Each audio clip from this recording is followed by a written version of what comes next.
Yes, so that apparently worked. And I'm going to start sharing my screen in, well, before I do that, just a couple quick words about the results of projects one and most recently project two. I wanted to, first of all, heartily thank all of you for the work that you have been doing. So that should be said, and it should be said first. So we have about 15 students that are following the subject, and most of you are doing terrific work. Okay, so thank you very much to those of you who have started the projects early and stuck with me through them and asked questions, got feedback, improved your code, working in pairs, working alone.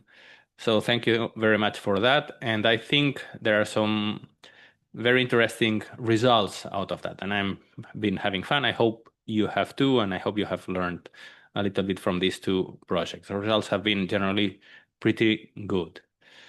Um, to these people, project number three can be seen as easier if you do not intend to go too deep into it. And if you're a beginner, going very, very deep into it might be difficult. Okay. So, if you want to relax and just do, let's say, the general part, many of you are already past the 180 point mark, which gives you a pass on the subject. I heartily encourage you to keep working because you can get really high marks. So if you want to take it easy and just do, let's say, the easiest part, you will probably get a pass in the last project and get a general, a decent grade in the end. If you want to really learn how to use deep learning networks, I think that will require a little bit more effort. And for beginners, that can take a long time or a longer time. I am here if you want to try. Okay, there are some tasks in the project, especially the final tasks of the, let's say, you will see that there is a general version and an alternative version. So the final tasks of the general version are there for that. If you want to go really deep, you might need a computer with a GPU. So Google Colab will allow you to do most of the project, but if you really want to try different networks and do lots of experiments and so on, you will probably need GPU capable computer. If you want to do that and don't have access, let me know and we'll try to figure something out. For people in the Faculty of Science in Yamagata, there are quite a few computers where you can do that, and I can give you access. For people in the forestry group, I'm pretty sure you can also have access to at least one, probably two computers that are GPU capable, but that might need some organization. And if someone has that problem in Yonezawa, at this moment I'm not super knowledgeable on how to solve that, but we can try. Okay. You do not need to do that to pass the course, to pass the final project even. But if you are really interested, let me know. If you're an advanced student and you want to solve the alternative part of project three, that also will require definitely a bigger computer, a GPU capable computer, or not definitely, but that will help quite a lot because the alternative part is about object detection, and object detection networks are a little bit bigger. Okay, I will get into this in a few minutes. To finish this, let's say, introductory part, a bit of a, let's say, disappointing note. Some of you guys have just, I have the feeling that have just fed the whole of Project 2 to, I don't know, ChatGPT or something similar and submitted it. The impression I got is that ChatGPT was not very good at solving the task in project number two. Okay, so ChatGPT and AI tools are not very good at coding at this moment. They can do some things, and they always output code that looks long, that has documentation, that in some sense looks pretty, that generally doesn't have errors, but sometimes it does. And more concerningly, the things that the code does are often not what you expect them to do. And in this case, I unfortunately got some submissions by people who just got some ChatGPT code. I'm saying ChatGPT, whatever flavor of AI tool they used. And the whole thing was, let's say, technically correct, but was not properly adapted to the data, or was not properly solving the task that had to be solved. So the results were completely wrong. More than anything, I think this is a waste of time for everyone, okay? For me, especially because I have to look at that code that really someone has not put a lot of time into. And for the student, I don't know, guys, if you're really not interested in solving the task and in learning about these things, that is also fine for me. Let me know, and we will see if we can work something out apart from the general coding and so on. But just pasting something, not understanding anything about what the code does, not even looking at the results of the code when the results are plainly and blatantly wrong, and just submitting it, please don't do that. It made me a little bit angry. If you do it a second time, I'm going to have to take disciplinary measures, okay? And I would really, really rather not do that. If you don't want to solve this, uh, I don't know, let me know and we can try to talk about it. If you're doing these masters and you have joined this subject, I would guess you have an interest in this. So I would really advise you to try and solve these things. Anyway, this is just a message for very few people. And as I was saying, I'm really happy with the performance of most of you. I think it is interesting to see how ChatGPT and these AI coding tools are affecting the way, not only the way coding subjects in universities work, but the way we code in general. I think many people are very reliant in these tools. I think that's a pretty bad sign because the level of coding is pretty low. They can do some things that are easy and maybe long, quite fast and quite okay. So they are not completely useless. But if you really can only code what ChatGPT will code for you, then no company needs to hire you as a coder. Okay, coding is a game, is an activity that uh, needs you to understand context and to find diffuse relationships between different things, and that is something that, as we will see in this third part of the subject, AI cannot do now, will not be able to do in the future. Okay, so I would advise people learning to code not to use AI tools at all, because it's better if you learn to code for yourself. And people who are better at coding and who can interpret the results of the AI tools and so on, I would advise them to use them, to seldom use them. Some things that matter, some things that are complicated, AI is not going to help you there. It's probably going to be a waste of time. I don't know, easy things that you don't want to Google and you don't want to uh, do for yourself, maybe the AI tool can do, and I know many professional programmers use those. But really, if you're coding so many of those, I don't know, maybe you're not in the um, you're not doing coding for what we want to do it in this subject, which is try to use code to enhance some skills that you already have and to help you with your research and so on. If what you're going to use it for is something that just AI tools can do, maybe you're not going deep enough, okay? Anyway, that's my rant for today. Let's finish this and start with the other two subjects. Okay, subject number 1, and I'm going to start sharing my screen here. Okay, so here you should be seeing Jupyter Notebook from project 3 now, and I hope that the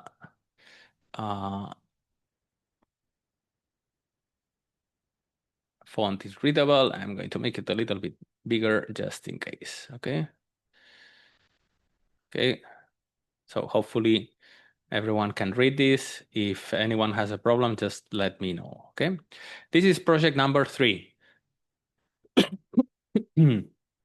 about image manipulation using deep learning. We will go into detail into what deep learning is and so on. But let me just give you an overview of this project, because that will also help me give an overview of the next lessons. So as in project number 2, I have coded the difficulty of the exercises 1 to 3. That doesn't make that much sense in this case. We are going to be using the same data as in project number 2, so this image data. That is in the, let's say, general part of the exercise. Okay, so there is a general part here, and there is an alternative project 3 down there. In the general part, we are going to do image classification. So in project 2, we saw that we have lots of tree species in different sites. We had information about where the trees were located, and we did things like count how many trees there are, find where the tops are, using information that we already have and knowing what species every top belongs to. Okay, so we had done some image manipulation, but mostly of the binary masks that told us where the trees were or where the treetops were situated. In this case, what we are going to try to do is work with the RGB images. So we are going to be using the same data to do things like cut patches, small square images around the treetops, to get a picture of what every tree in every site looks like. And then we are going to try, we are going to not try, we are going to succeed at training a deep learning classifier, a deep learning network that receives those patches and outputs the species each tree belongs to. We're going to train that network, and we're going to test that network. And we are going to see the difference between training and testing, and see how good our results are, and seeing what that means. That's the, let's say, general part of project number 1. Okay. Task 1, we are going to create those patches. We are going to start with the mosaics like we had them, and the binary masks, and the treetops, and the label images. And here you have a function to create the label images as that you had to do in project 2, but I have given you a solution here just in case. Then we are going to build a PyTorch data set. As we will see next week, the PyTorch dataset will be our main subject for next week. The dataset class is the way that the PyTorch library uses to communicate with the user. Deep learning networks process data, but deep learning networks don't know if the data belongs to images, sounds, languages. They are essentially just functions that get an input and give an output. And there is no difference for the deep learning network if that data represents one thing or another. So the first step that one needs to do when you want to use deep learning networks for your application is to translate your data, in our case, the images, the binary masks, and so on, the treetop positions, everything, into a format that the PyTorch library can read and can understand and can, more importantly, feed to a deep learning network. That's called making a data set. We'll see that that has 3 parts, and next week we will be speaking about that quite a lot. The following week, we will be speaking about how to train networks, what training really means, training, validation, and testing sets. What's the difference? Why it's important to know the difference and to make correct training and testing and validation data sets. Okay, and we will see how deep learning networks are universal approximation functions. So when we say it short, we say that they can be used to approximate mostly anything, which sounds amazing and maybe is, but has a lot of caveats built into that. If you have good enough data, if your problem is properly defined, if you have enough of the data, if you have enough time to train a big enough computer, and so on and so forth, yes, then you can approximate mostly anything. Can you approximate enough so that it will be useful for your application for what you want to do? Well, we will talk about that. It's easier to have success if you have some experience with these types of networks, and that's what I'm trying to give you a little bit. And especially if you do the methodology right. It's easy to get pretty numbers if you do the methodology wrong, and then those numbers do not mean anything. There are many, many papers published today in deep learning applied to different things. And most of those, that's a little bit harsh, many of those do not really mean much. I am personally interested in trying to get to use deep learning networks in a way that actually is usable for some practical application.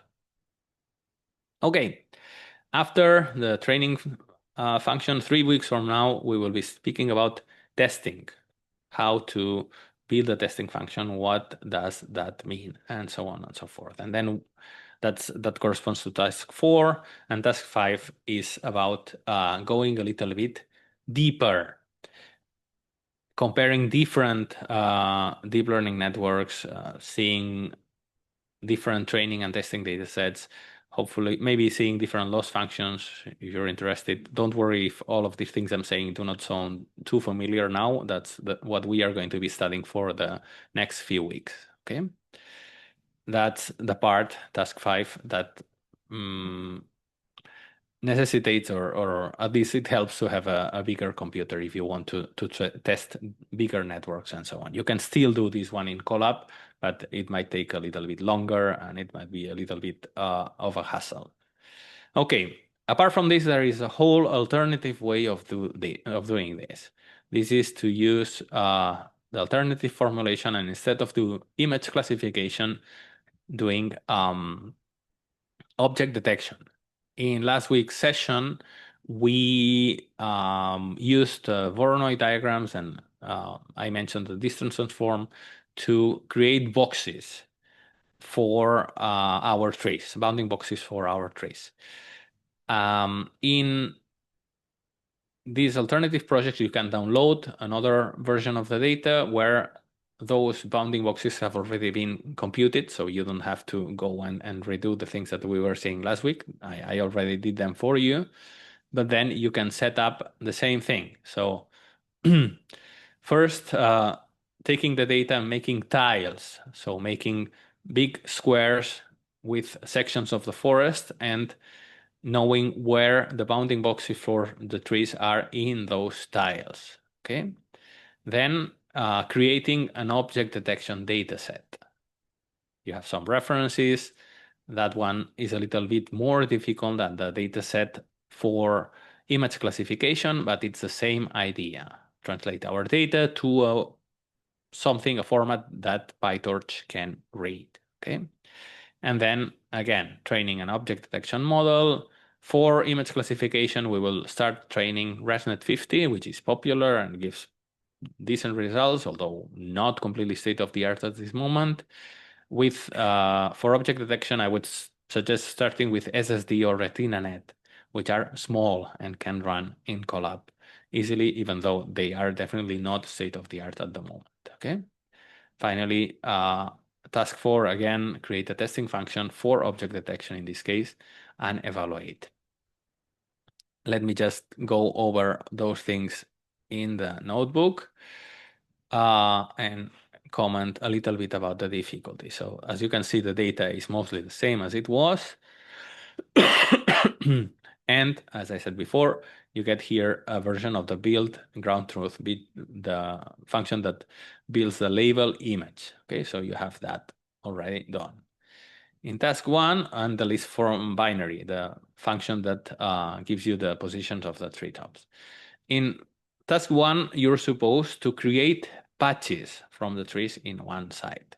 So taking every treetop in every side, knowing what species the treetop belongs to, and then cutting a square image around the treetop. Okay. To help with that, you have this create patch function that cuts a square image around the treetop. We will speak a little bit more about this probably next week.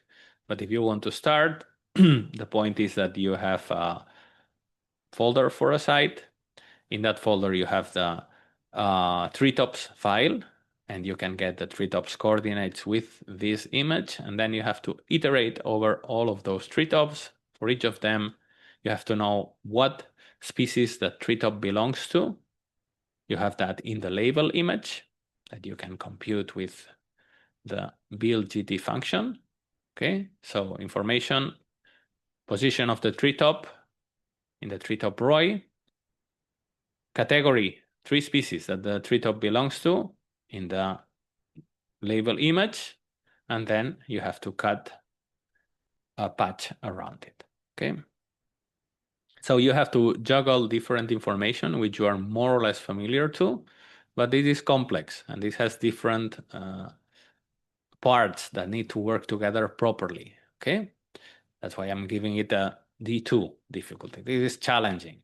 This task is a little bit more challenging than it used to be. Okay, than the first task for other projects, I mean.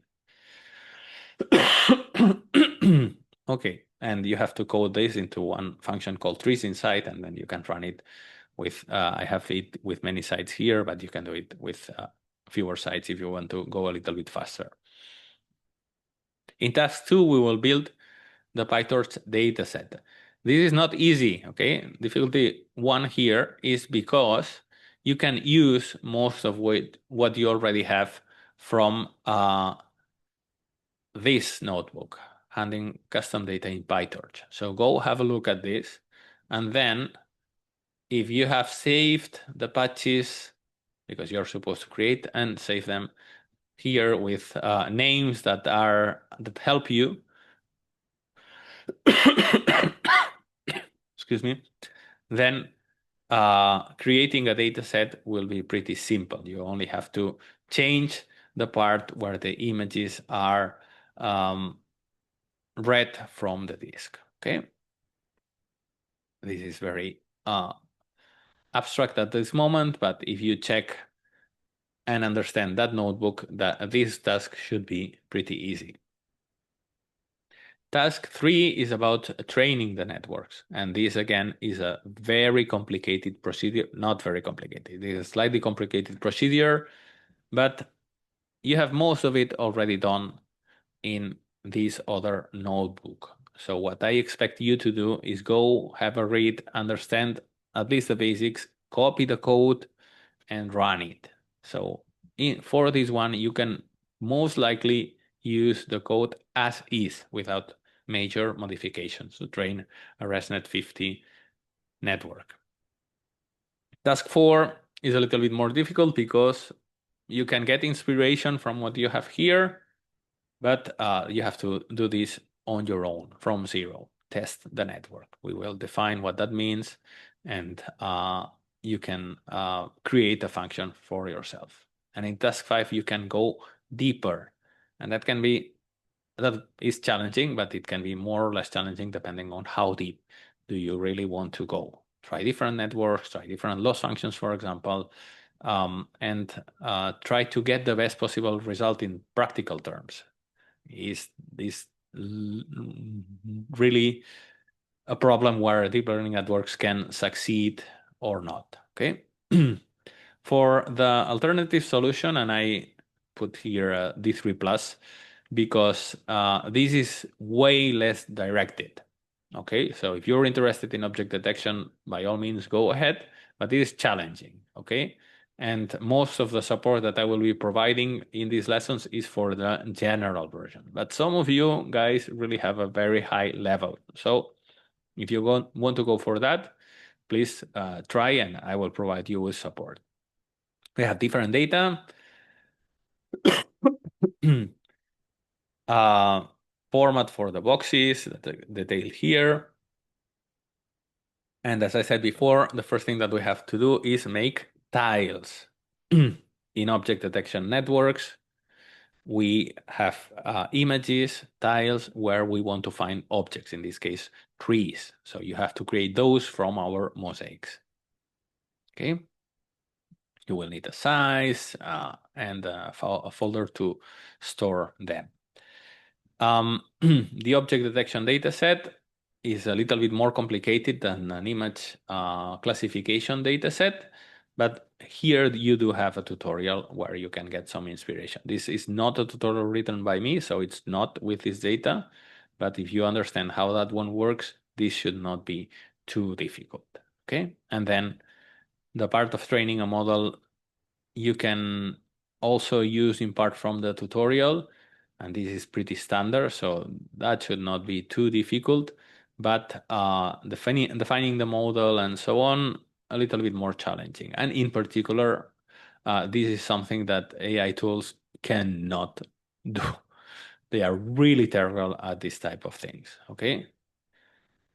Finally, you can also create a testing function and see if deep learning networks can do object detection for trees and so on. Okay. So as usual, if you have any questions regarding this, let me know. I will be happy to try and answer them. Okay. So we have done the rant. We have done the presentation of project number 3. And today I'm going to do a classical theory class, which is not something that I do a lot of here, but I'm going to try today. So let me, no, let me not do that for the moment. Today I want to speak a little bit about artificial intelligence in general and mostly about deep learning, which is just a part of artificial intelligence, a part where I in particular work more and the one that I think is giving more interesting results at the moment. I'm going to go with a history thing and so on because I think it's fun and gives an interesting perspective. But let me, okay, let me go to the proper presentation if I can find it. Yeah, this is the one. Let me see. So I wanted to start with just a couple of hopefully thought-provoking examples.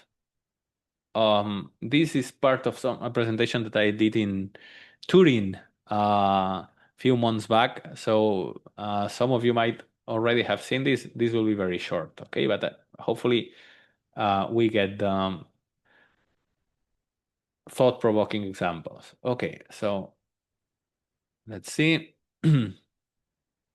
Okay, so yes, as I was saying, this part, before I go deep into defining what artificial intelligence and what deep learning is, this part aims at how we see artificial intelligence today, because when I did this type of lessons 5 years ago, it was quite different because not everyone had AI apps that they used most days on their phone. Okay, so the way uh, artificial intelligence is perceived today has changed quite a lot recently. And I think that colors and that changes our perception of what the technology is and what it can and cannot do. So I'm going straight for that. So as I was saying, deep learning is a part of artificial intelligence, and I will be defining artificial intelligence in a second. What artificial intelligence can do.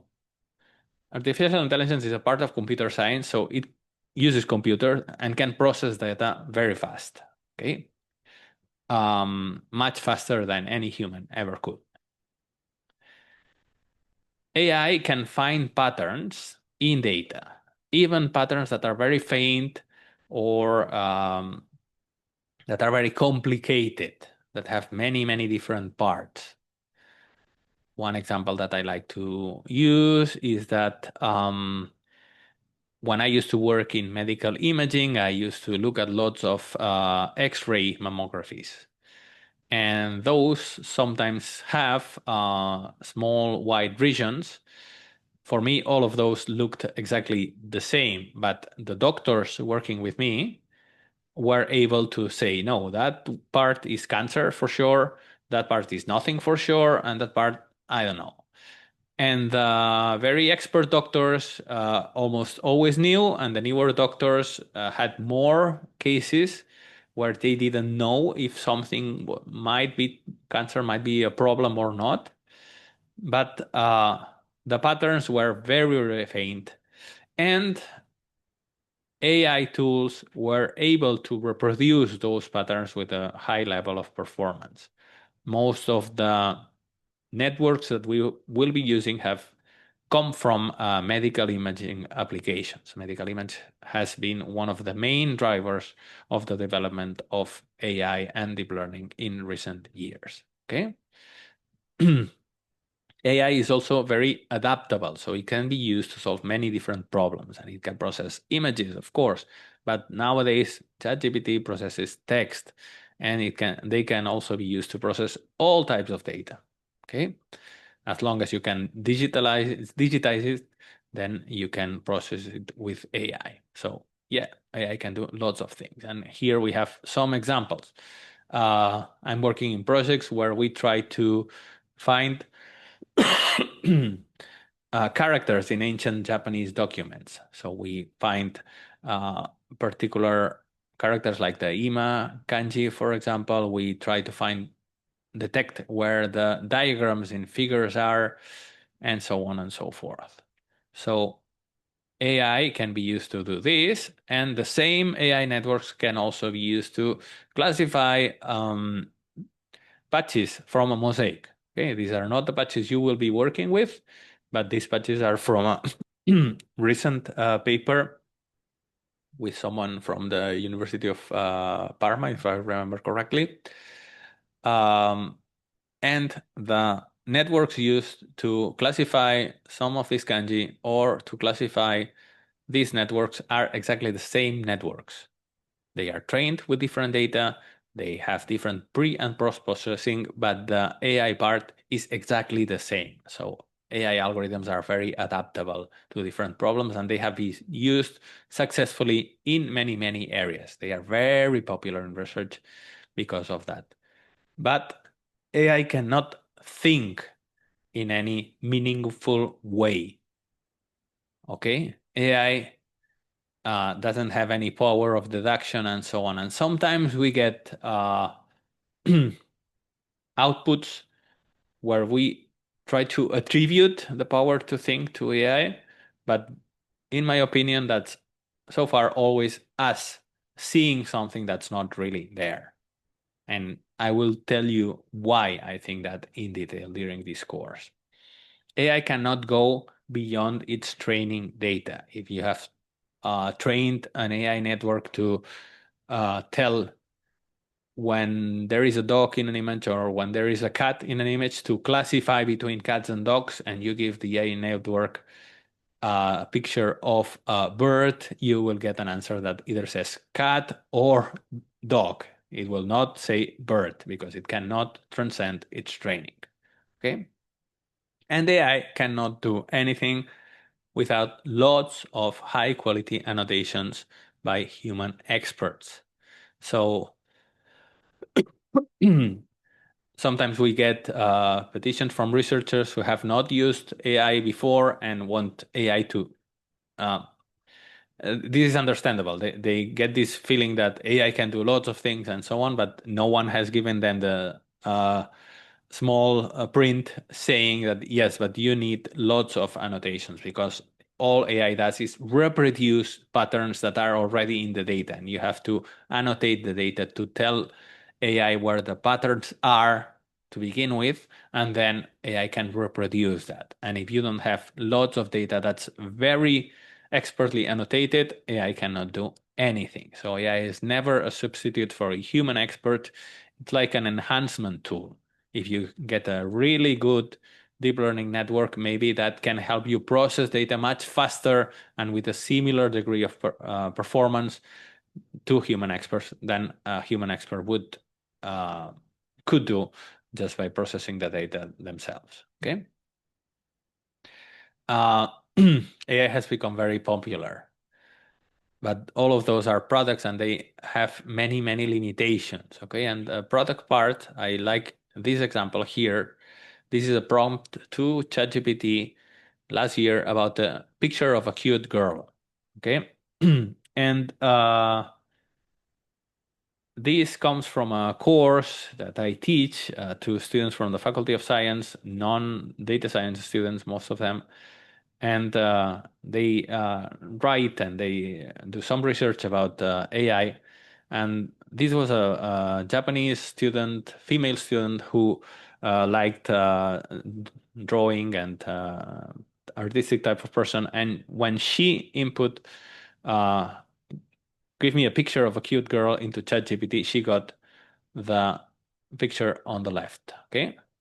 Because this student was young female Japanese, she got some, and liked drawing, she got something that looks like a drawing young Japanese girl, okay? In, let's say, what probably ChatGPT considers to be classical Japanese style, lots of sakura and something that is actually terrible, but looks more or less like a temple there. Okay.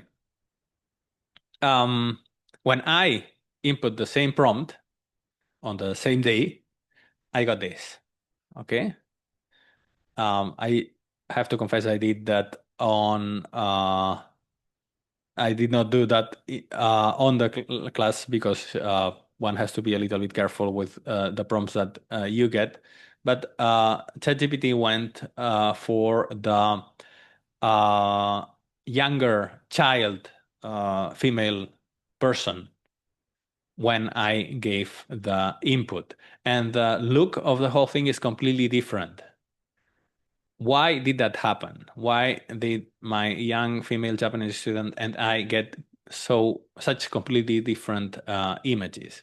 Well, because all of these AI tools that we use all the time contribute to a profile that the companies that sell them have of ourselves. Okay, so probably somewhere in the ChatGPT profile of my student, there was a note that she was female, that she was younger, that she was from Japan, and probably in my profile, the information was that I'm a guy and that I'm older and that I'm not Japanese. So that all resulted on the uh, output of the AI tool being completely different. Okay. My point here is that which one is correct?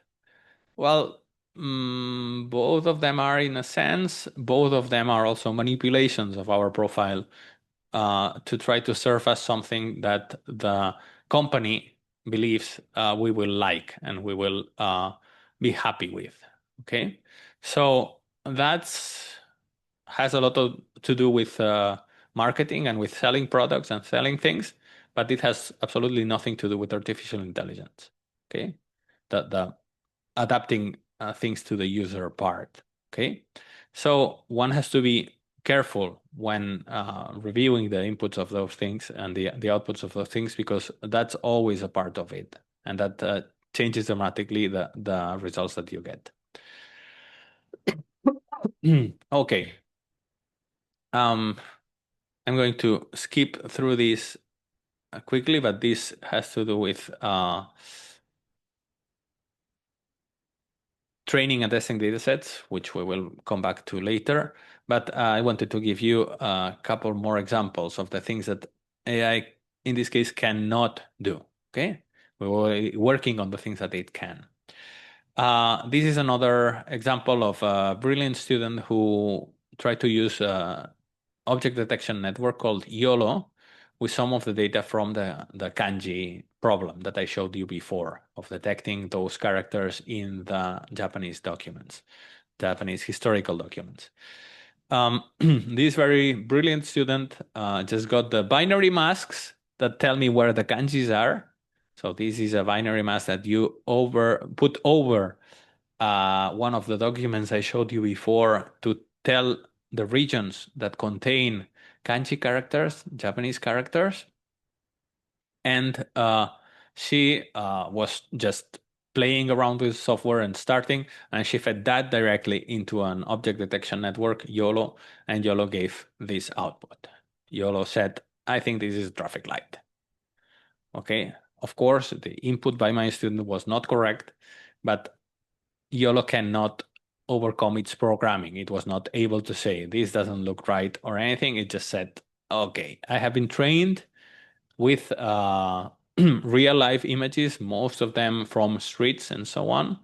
So I'm going to say that all I can see here in these black and white things is that probably this is a traffic light with 0.62 probability. Okay.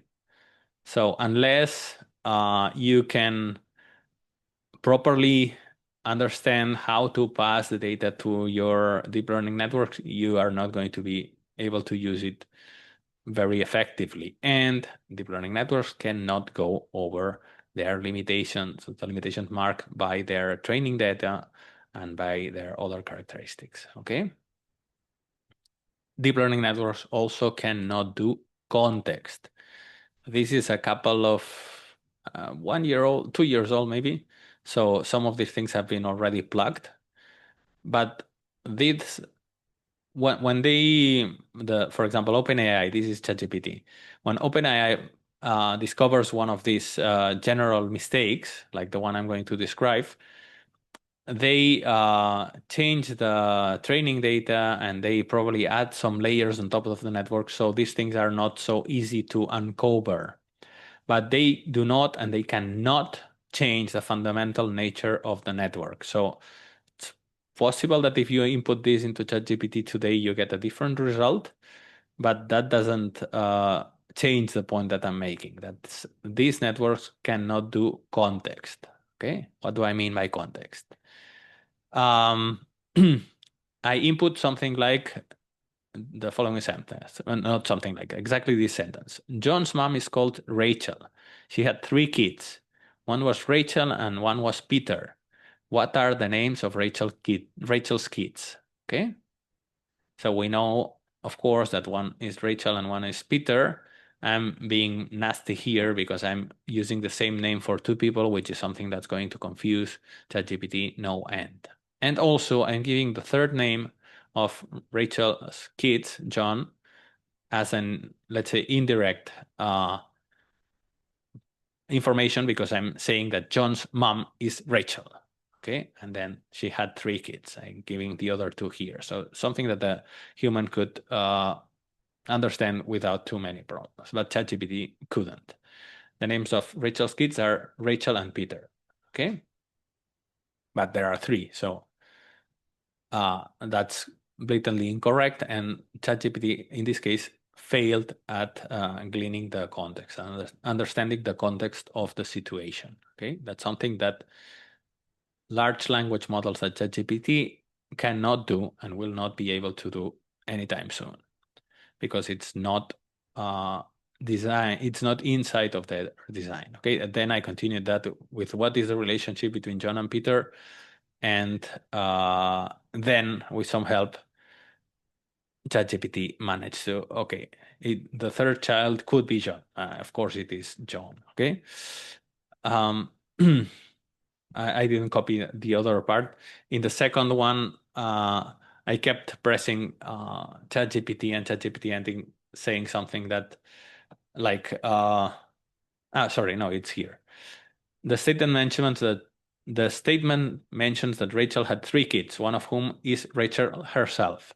Okay, so after pressing ChatGPT, it was able to more or less reconstruct the information that John is also a son of Rachel, but while doing that, it also got confused with the 2 Rachels, because apparently ChatGPT doesn't understand that so different people might have the same name. So that confused the network. No, and someone ended up being their own mother. The point here is that I think the shorter way to say this is that deep learning networks do not think in any meaningful way. They cannot. They just output text and predict the text that's more likely to satisfy your question. Okay, and that has its uses, but it has nothing to do with thinking robots. It has nothing to do with intelligence as we want to define it in many, many situations. I don't think it will dramatically change the world anytime soon. So I hope that I can give you in the next few weeks feel for the things that artificial intelligence can do, which I think are many and interesting, and probably artificial intelligence can help you in your research. But I also want to, let's say, call the bluff of many of the things that are being said regarding artificial intelligence nowadays, which I think are just not true. Okay, so that was what I hoped would be something to think about a little bit. Our general perception about AI these days. And I still have quite a lot of time, about half an hour. So I'm going to go back to the beginning quite fast and try to give you an overview of where AI comes from. Okay, let's see. Have different versions. One of them is a little bit shorter, so I think I'm going for the short one. Sorry. Yeah. Nope, that didn't work.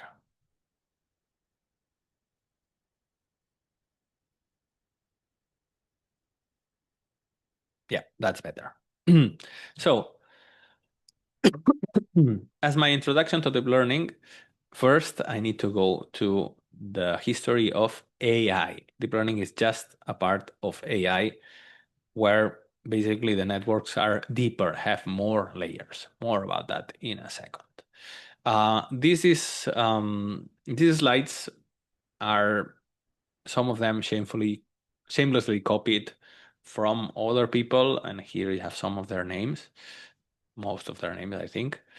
Some of them are self-made. I like the definition.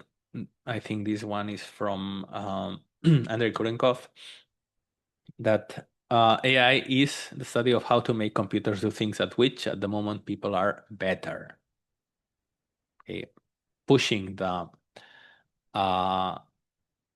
capabilities of machines, and AI tries to get them to do different things. And we all, especially nowadays that it's always on the news, we have a certain feeling of unease when we encounter AI, when we encounter this feeling of a computer that may be able to think. I'm not exactly sure why that is, but I think that happens to many, many people. And here I always like to show this picture of this. This is my hand, and this is a toy drone of one of my kids. And that thing can fly, which is something that humans will not be able to do on our own ever. We do that using machines and so on. And somehow, for many people, that doesn't cause the same level of unease that thinking that the computer may be able to think does. Okay, so I think we rely in machines, in computers, for many things. Many things that we will never be able to do. When we ride an elevator, we are inside of a machine that lifts much more weight than we ever could. But there is something about thinking that we believe is just our purview and something that computers should not do. That started a long time ago. So we can go to if we look at the history of thinking machines, we can go really far back in time to the Greeks if we want. There were treatises chronicling the history of thinking machines and thinking about how to build machines that could think. In the Middle Ages, the Greeks discussed about what thinking meant, and that connects with that too. And in parallel, we also have had machines that do things that are related to thinking, like, for example, adding machines. Okay. In we also have had programmable machines. Jacquard looms were looms that were used to make textiles, and you could change the patterns in textiles by essentially adjusting the machines, and those were kind of programmable machines. Those things resulted in the difference engine by Charles Babbage, which is credited by many people as being one of the first recognizable computers, in which Ada Lovelace, who was I always say that she was famous poet Lord Byron's daughter. Maybe I should say the other way around, because for us, Ada Lovelace is much more important than her dad. Lord Byron was the father of one of the first programmers around the world. There is still a programming language called Ada.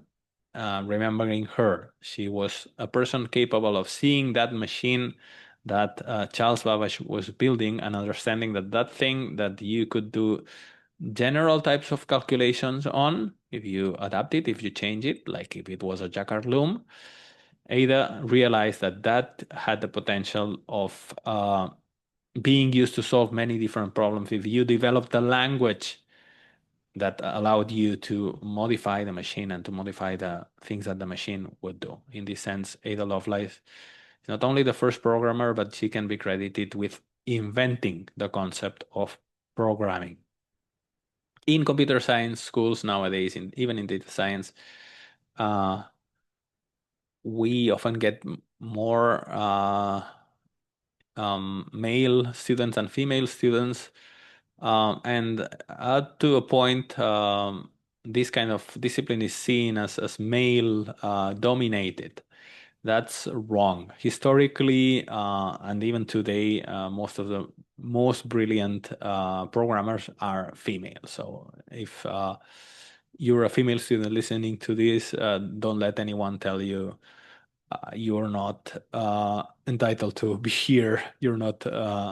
Some of the most influential programmers in the history of programming have been women, and I would say that there is a case to be made that women have consistently driven the progress of programming much more than men. Okay. In parallel to the development of machines, also the theoretical basis of how we think and how computers could think like us were also developed.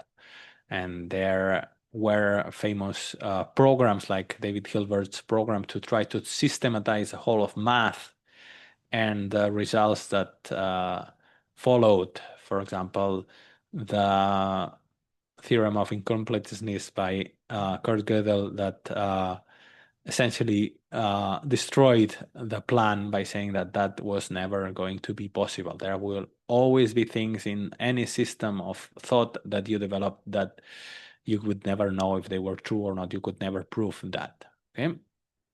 And that type of thinking ended up with, well, continued with Alan Turing and his machines to think, the Turing machine, which is model for theoretical computer that's still used today. Okay. And of course, when you unite the two things, the history of how to think and calculating machines, you end up with the first computers. Okay.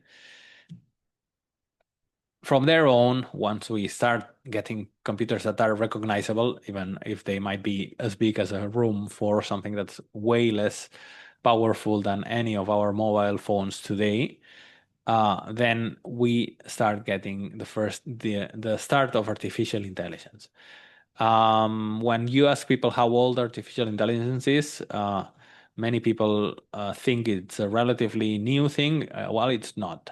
The term was invented in 1955 in a conference in Dartmouth in the United States with lots of professors from big American universities getting together and coining the term, and for sure doing lots of dinners and lots of seminars and so on, and parties too, and getting lots of money for this new area of knowledge that they were putting together. Okay, some of these people were really influential and were extremely brilliant, like McCarthy, Minsky, and Shannon. This Shannon is the theory of information Shannon, in case you're wondering. By the way, this is American centered. There are many. This is because the information is easier to find. Okay, but that's biased. There were other similar movements in other parts of the world that also gave results. Okay, um, with that academic impulse came lots of expectations on this new area of artificial intelligence.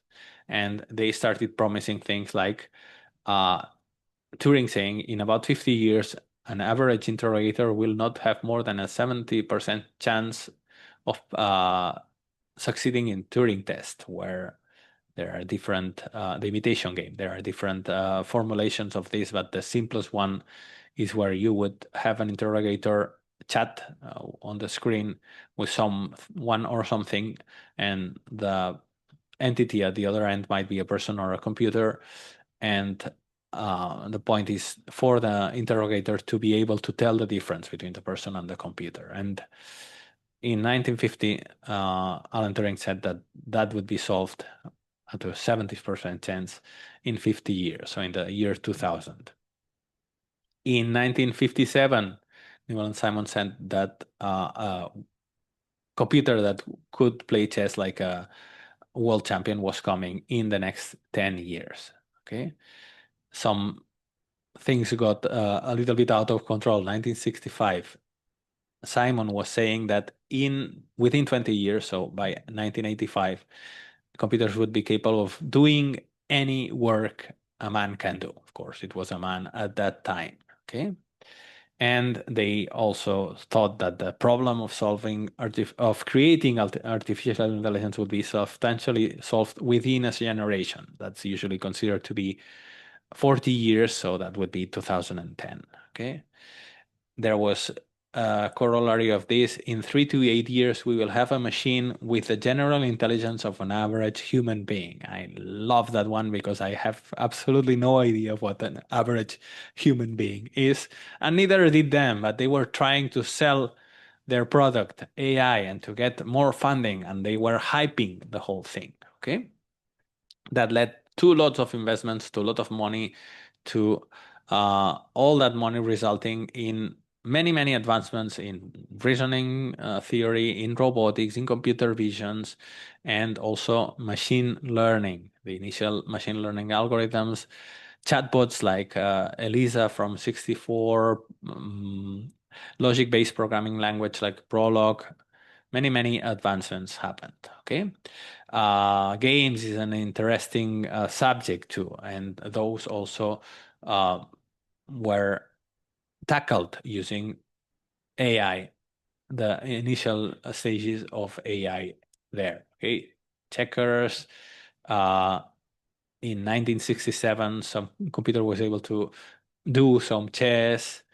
1964, they already had the chess computer championship going. So that means that computer played chess among each other. No human experts involved here. Okay, but all of those promises were a little bit on the quick side. Okay, so the Turing test, chatting with, let's say, something and being able or not to say if that's a computer did not happen in 50 years, was not the case in the year 2000. I'm not sure if it would be the case now, even with the latest ChatGPT thing and so on. If you had a chatbot that was trying to deceive you, I'm not sure if you would have more than 70% chance. I think probably an experienced interrogator would still be pretty fine, but maybe, okay, maybe now the slides are from 2023.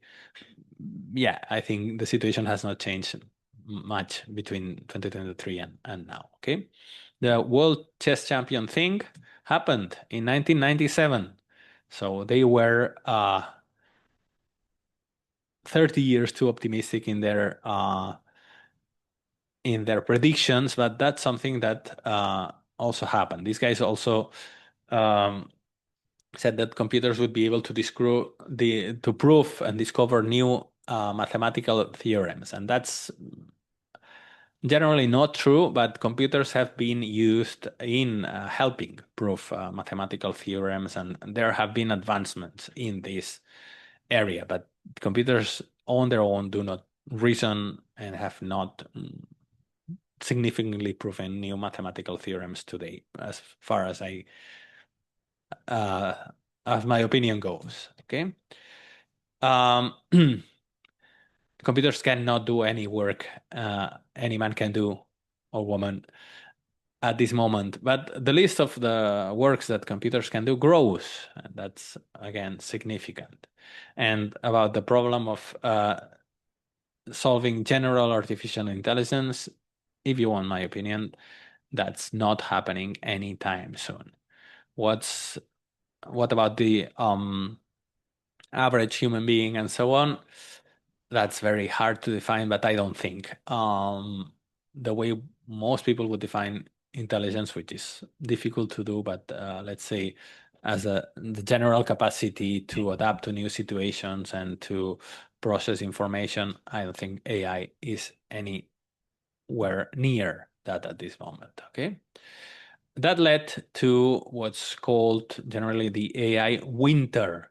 So lots of negative reports, lots of disappointment on AI, resulting on the funding being cut and AI being relegated to a curiosity in most cases, or to what's called a sobriety state in many others.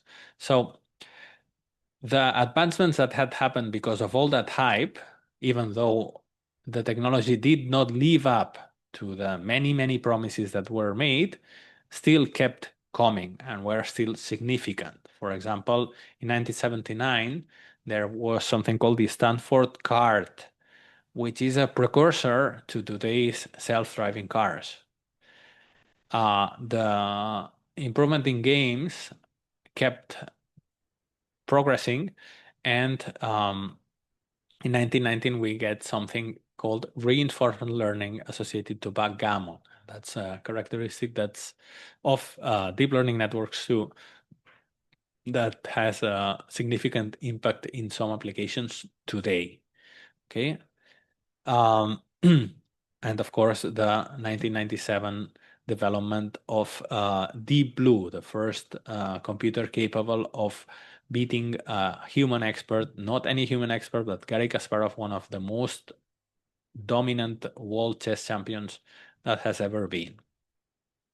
These developments in AI also had a significant impact in the development of the World Wide Web, we have seen an increase in the robots that we have around us. Roomba is a very common example, and yes, AI assistants and so on and so forth. Okay, but at that point, AI was not what we would call intelligent. And I'm going to very quickly give an example of this using Deep Blue, that computer that made the headlines by beating Garry Kasparov. By the way, 1997 was second match. Garry Kasparov played Deep Blue in 1996 and won. But at the second time of asking, the big computer Deep Blue was able to defeat Garry Kasparov in a game of in a match, in a series of games of chess.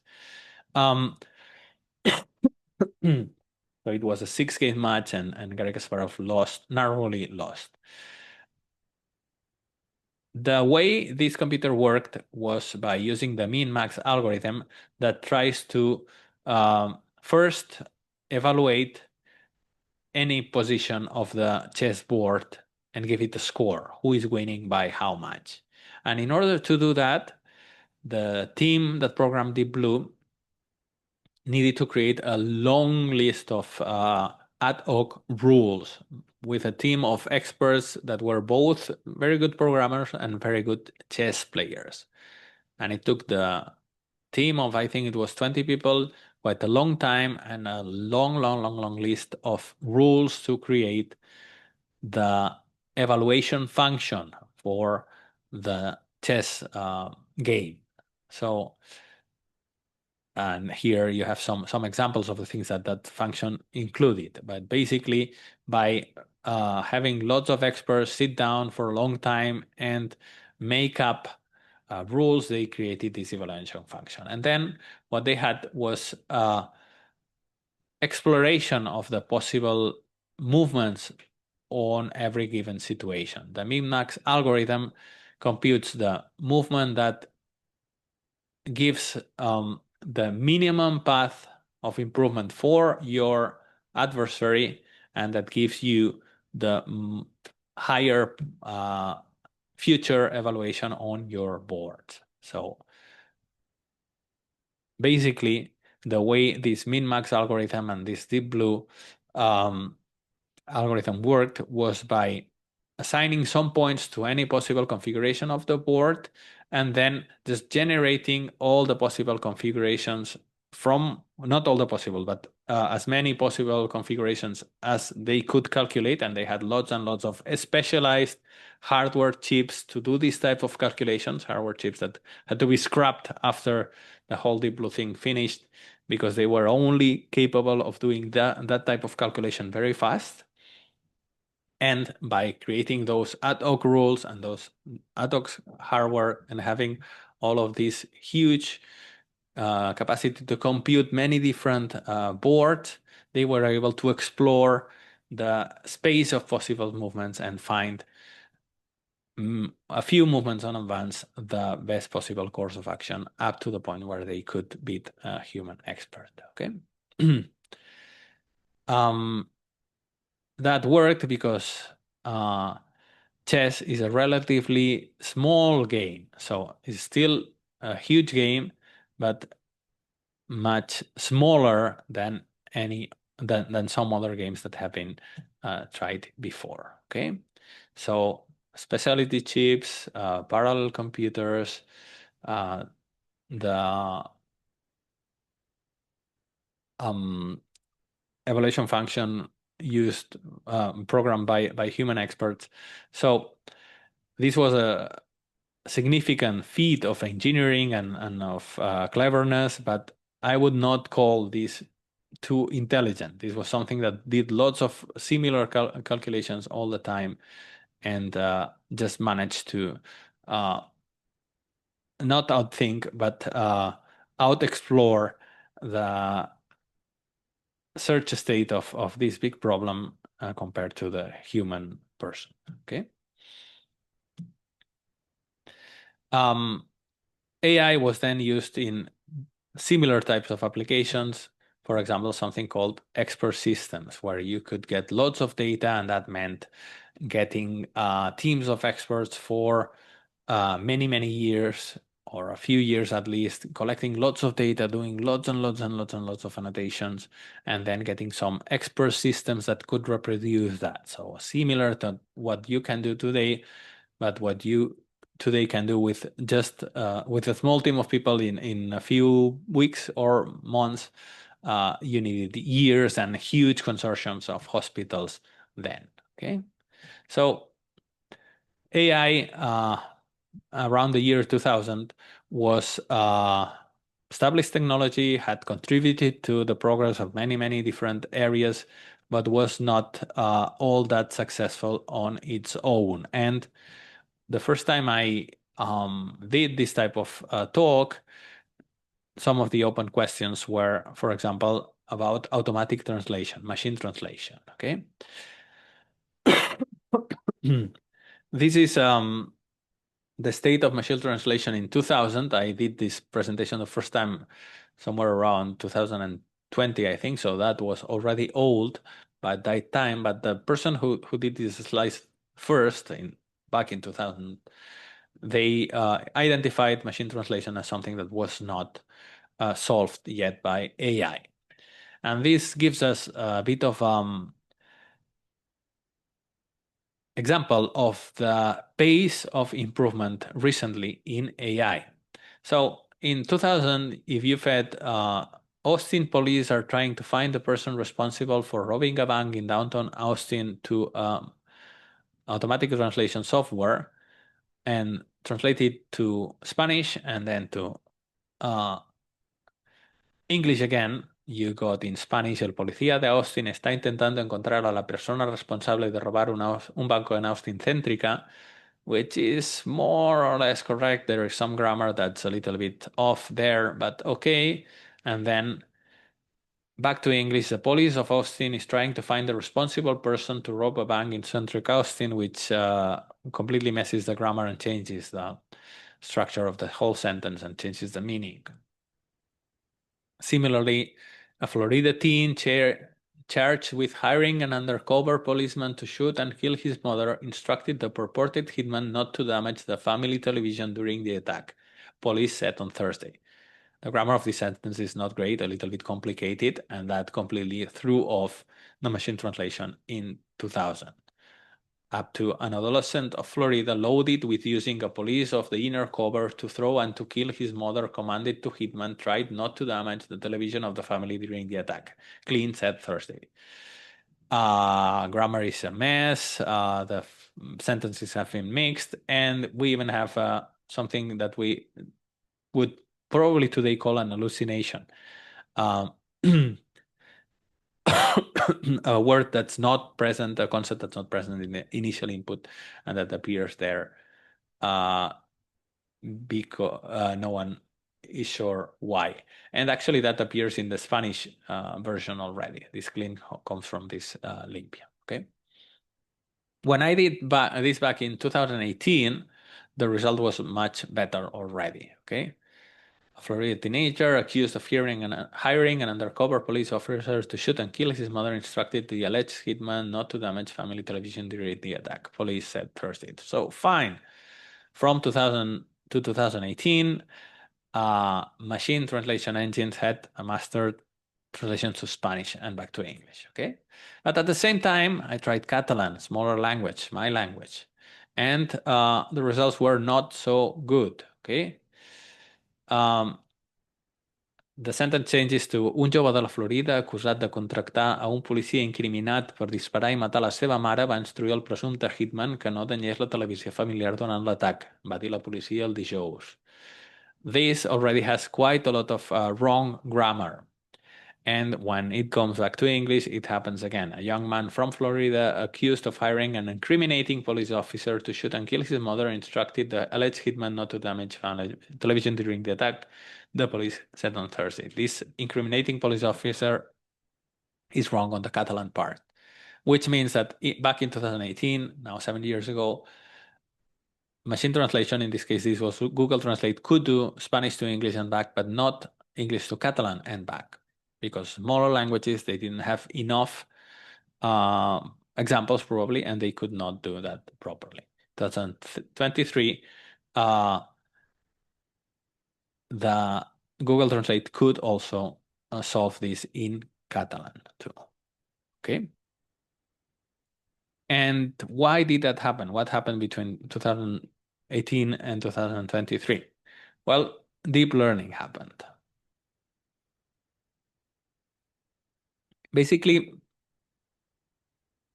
AI had become a very established. You have some sorry again sources and some papers in case you're interested, historical ones. But AI had become an established technology, but not something that was living up to the hype of the 1960s and 70s, and not something that was widely used outside from specialized applications and so on. But that was going to change with the advent of a new version of artificial intelligence called deep learning. And deep learning is the reason why today we are speaking about artificial intelligence again in a general purpose course. This comes from the ImageNet competition. The ImageNet competition is an image classification competition, like we're going to do. We're going to do image classification, trying to assign tree species to our patches, to our images from different trees. Okay. The ImageNet competition had a huge database with many different classes, many different things the images could represent, and a lot of images. And that had been going on for a long time. But in 2012, a network called AlexNet, which is probably the first deep learning network that was widely used, reached a significant improvement. So from an error of 26, I think it's something like images per 1,000 images. So from getting it wrong 26 times, AlexNet jumped to 16.4. So there was suddenly a huge jump in the performance of artificial intelligence network by using deep learning, by using something called convolutional neural networks. Convolutional neural networks is something that had been going on from, sorry, I don't have it here, 1989, and that was published in 2012 in this paper, which is the AlexNet paper. Okay, so by combining some existing AI technologies and neural networks, that was something that already existed in all of the previous AI iterations, these guys were able to suddenly classify images way better than had been possible before. That trend continued as the networks that use this new deep learning approach. So because now the computers were faster, and these networks could use the GPU, the graphic boards used for games, that allow them to do the very simple computations that they have to do very quickly. They were able to have networks that were much bigger, much deeper, had more layers, and that's why they call it deep learning networks. And this trend continued, and in the 2013 ImageNet competition, the error went down to 11, then to 7, then to 6. And in 2015, with the ResNet network, that's coincidentally the one that we are going to be using in the project, jumped over the human performance. So someone made humans do the classification of the ImageNet network by hand, and they went out with an error rate of 5. I think it's images for every 1,000 classifications. And in 2015, for the first time, the ResNet network was able to go beyond that. So in 2015, suddenly AI was able to classify images better than humans could. And that made lots of waves and resulted in a whole new rate of interest. In 2016, the rate went down to 3.1, and then I think 2017 they got like 50 different networks and all under the human level of error, and they decided to change the ImageNet competition into something completely different. Okay. As I only have a couple of minutes, I will just say that deep learning was also able to crack the game of Go, which was a much more challenging problem than that of chess that happened in 2016 with AlphaGo. And let me think, maybe I will talk about it a little bit next week. But if not, here you have the documentary that I really recommend that you go and have a look at. And this is another of the milestones in this revolution of deep learning, how that resulted in many, many advancements and the popularity of this type of networks again, and their applications in many, many different disciplines. And the reason, as I said before, why we are talking about them today. Okay. Let's leave it here for now. I think we have given an overview of where AI started, and we are getting at to where it is today.